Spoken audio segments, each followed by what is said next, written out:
Hello friends, ഇന്ന് നമ്മൾ നോക്കുന്നത് നമ്മൾ 3 phase മീറ്റർ ബോക്സ് അല്ലെങ്കിൽ വീടിന്റെ ഡിബി കാര്യങ്ങളൊക്കെ ചെയ്യുന്ന സമയത്ത് 3 phase മീറ്റർ ബോക്സും വെക്കാറുണ്ട്. അപ്പോൾ മീറ്റർ ബോക്സിന്റെ അകത്ത് നമുക്ക് എങ്ങനെയാണ് 3 ഫ്യൂസ് യൂണിറ്റ് എത്ര ഫ്യൂസ് യൂണിറ്റ് ആണ് എത്ര എണ്ണം എങ്ങനെയാണ് കൊടുക്കേണ്ടതെന്ന ഡീറ്റെയിൽസ് വീഡിയോ ആണ് നമ്മൾ ചെയ്യുന്നത്. 3 phase മീറ്റർ ബോക്സിനാണെങ്കിൽ നമ്മൾ 3 phase ആണ് വരുന്നത്.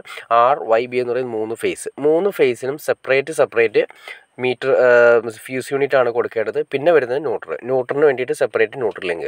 അത് നമ്മൾ സാധാരണ കൊടുക്കുന്നത് 32 ആംസ് 415 വോൾട്ടിൻ്റെ ഫ്യൂസ് യൂണിറ്റ് ആണ് നമ്മൾ കൊടുക്കുന്നത്. ഇതിൻ്റെ അകത്ത് വന്നിരിക്കുന്നത് പോലത്തെ 3 യൂണിറ്റ് ആണ് കൊടുത്തിരിക്കുന്നത്. 3 ഫ്യൂസ് യൂണിറ്റ് ആണ് കൊടുത്തിരിക്കുന്നത്. നമ്മൾ മീറ്റർ ബോക്സിൻ്റെ അകത്ത് വന്നിരിക്കുന്ന ഒരു മെറ്റൽ ഷീറ്റാണ് വന്നത്. ഇതിൻ്റെ അകത്താണ് നമ്മൾ ഈ ഫ്യൂസുകൾ എല്ലാം ഉറപ്പിക്കേണ്ടത്. പിന്നെ അതുപോലെ തന്നെ ചില കമ്പനികളുടെ ആണെങ്കിൽ ഈ ഷീറ്റിൽ തന്നെ ഈ മെറ്റലിൻ്റെ ഷീറ്റിൽ തന്നെ ന്യൂട്രൽ ലിങ്ക് കൂടി കൊടുക്കാനുള്ള ഗ്യാപ്പ് കൊടുക്കാറുണ്ട്. ഇതിൻ്റെ അകത്ത് ചില കമ്പനികൾ അതായത് ഇതിൻ്റെ അകത്ത് അത് കൊടുത്തിട്ടില്ല. അപ്പോൾ നമ്മൾ സെപ്പറേറ്റ് ആയിട്ട് അത് മീറ്ററിൽ തന്നെ ജസ്റ്റ് ഹോൾ അടിച്ച് ക്ലിയർ ചെയ്താണ് ചെയ്യുന്നത്. ന്യൂട്രൽ ലിങ്ക് നമ്മളിപ്പോൾ ഉപയോഗിച്ചിരിക്കുന്നത് 63 ആംസിൻ്റെയാണ്. അതായത് ഇതിൻ്റെ സെൻറ്ററിൽ കാണുന്ന 2 സ്ക്രൂകൾ ഉണ്ടാവും. ഇതാണ് ജസ്റ്റ് ഹൈ ലോഡ് വരുന്ന സമയത്ത് അത് കരിഞ്ഞു പോകാനുള്ള ചാൻസസ് കൂടുതലാണ്. അപ്പോൾ അതാണ് അത്രയും പ്രശ്നങ്ങൾ കാര്യങ്ങളുണ്ടെങ്കിൽ അത് കരിഞ്ഞു പോകും. അതിന് വേണ്ടിയിട്ടാണ് അത് കൊടുത്തിരിക്കുന്നത് തന്നെ. പിന്നെ അത് മാത്രമല്ല ന്യൂട്രൽ സെപ്പറേറ്റ് ചെയ്യാനും വേണ്ടിയിട്ടാണ് കൊടുത്തിരിക്കുന്നത്. നമുക്ക് സ്ക്രൂ ടൈറ്റ് ചെയ്യുക ലൂസ് ചെയ്യുകയും കാര്യങ്ങളൊക്കെ ചെയ്യാൻ സാധിക്കുക. കാണുന്ന 2 സെൻറ്ററിൽ കാണുന്ന ഒരു ബാറാണ്, ഒരു മെറ്റലിൻ്റെ ഒരു ചെറിയൊരു ബാർ തന്നെയാണ് കൊടുത്തിരിക്കുന്നത്. കോപ്പർ തന്നെയാണ്. അത് അങ്ങോട്ടും ഇങ്ങോട്ടും ലിങ്കായിട്ടാണ് ഉപയോഗിക്കുന്നത്. നമ്മൾ ഫ്യൂസ് യൂണിറ്റിനും പകരമായിട്ട് ഫ്യൂസ് യൂണിറ്റ് പോലെ തന്നെയാണ് ഇതും യൂസ് ചെയ്യുന്നത്. ഈ ന്യൂട്രലിന് വേണ്ടിയിട്ട് സെപ്പറേറ്റ് ന്യൂട്രൽ ലിങ്കാണ് കൊടുക്കുന്നത്.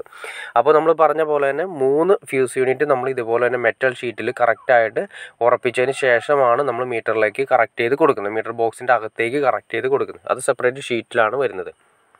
ആദ്യമൊന്നും മീറ്റർ ബോക്സിൽ നമ്മൾ ഇതുപോലെ തന്നെ ന്യൂട്രൽ ലിങ്ക് കാര്യങ്ങൾ കൊടുക്കാറില്ലായിരുന്നു. ഇപ്പോൾ അങ്ങനെയല്ല. ഇപ്പോൾ മസ്റ്റായിട്ടും കൊടുക്കണമെന്നൊരു ലോ ഉണ്ട്. അതുകൊണ്ടാണ് മസ്റ്റായിട്ട് നമ്മൾ 3 ഫേസിൽ കൂടെ തന്നെ കൊടുക്കുന്ന പോലെ തന്നെ ന്യൂട്രൽ ലിങ്ക് മസ്റ്റായിട്ട് ഇപ്പോൾ മീറ്ററിൽ കൊടുക്കണം. അതുമാത്രമല്ല നമ്മൾ കൊടുത്തിരിക്കുന്ന രീതി ഒന്നും നിങ്ങൾ നോക്കുക. അതായത് ഓരോ ഫ്യൂസ് യൂണിറ്റും നമ്മൾ കൊടുത്തിരിക്കുന്നത് കുറച്ച് അകലം വെച്ചിട്ടാണ്. നമുക്കത് ഊരിയെടുക്കാനുള്ള ഗ്യാപ്പ് കൂടി കൊടുത്തിട്ട് കൈയിട്ട് ഊരിയെടുക്കാനുള്ള ഗ്യാപ്പ് കൂടി കൊടുത്തിട്ട് വേണം ഫ്യൂസ് യൂണിറ്റ് കൊടുക്കാനായിട്ട്. അതല്ലെങ്കിൽ നമുക്ക് ഫ്യൂസ് യൂണിറ്റ് നമ്മൾ അടുപ്പിച്ച് കൊടുത്തിട്ടുണ്ടെങ്കിൽ നമുക്ക് ഊരിയെടുക്കാൻ സാധിക്കില്ല. അതുപോലെ തന്നെ ഫ്യൂസ് കെട്ടിയിരിക്കുന്നത് നിങ്ങൾക്ക് കാണാൻ സാധിക്കും. ഒരു കൂടി വന്ന ഒരു 3-4 ഇഴ കമ്പി, അത് വയറിൻ്റെ അകത്ത് വരുന്ന കോപ്പർ വയറിൻ്റെ അകത്ത് വരുന്ന 3-4 ഇഴ എടുത്തിട്ടാണ് മാക്സിമം 3 ഇഴ. അതിൽ കൂടുതൽ കെട്ടാതിരിക്കുന്നതാണ് ഏറ്റവും നല്ലത്. കാരണം എന്തെങ്കിലും പ്രശ്നങ്ങൾ ഷോർട്ടിങ് എഫക്റ്റോ എന്തെങ്കിലും കാരണങ്ങളോ വന്നു കഴിഞ്ഞിട്ടുണ്ടെങ്കിൽ ഫ്യൂസ് ഉരുകി പോകില്ല. അപ്പോൾ അതുകൊണ്ട് 3 ഇഴയിൽ കൂടുതൽ സാധാരണ വയറിൻ്റെ അകത്ത് വരുന്ന 3 കമ്പിയാണ്. 3 കമ്പി എന്ന് ഉദ്ദേശിച്ചാൽ 3 ഇഴയാണ് വരുന്നത്. അത് കറക്റ്റ് ചെയ്തതിന് ശേഷം നമ്മൾ ഫ്യൂസ് ആയിട്ട് നമ്മൾ കെട്ടി ക്ലിയർ ചെയ്യാണ് ചെയ്യുന്നത്. അപ്പോൾ എന്തെങ്കിലും പ്രശ്നം വരുന്ന സമയത്ത് ആ ഫ്യൂസ് ഉരുകിപ്പോവും. അങ്ങനെയാണ് നമ്മുടെ ഉപകരണങ്ങളെല്ലാം തന്നെ സേഫ്റ്റി ആയിട്ട് സംരക്ഷിക്കാൻ വേണ്ടിയിട്ടാണ് നമ്മൾ ഫ്യൂസ് യൂസ് ചെയ്യുന്നത്. അപ്പോൾ നമ്മൾ പറഞ്ഞ പോലെ തന്നെ 3 ഫ്യൂസ് യൂണിറ്റ് ആണ് 3 ഫേസിന് വരുന്നത്.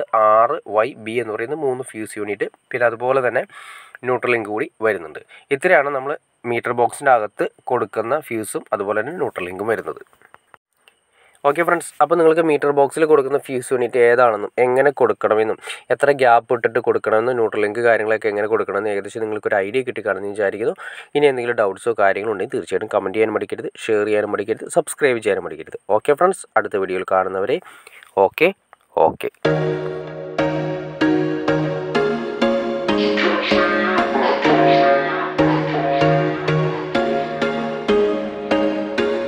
There was once a day that I would pray for you. I'd go and misbehave just so you'd notice too. Sneaking looks up and down from across the room. And damn, what a hell of a view.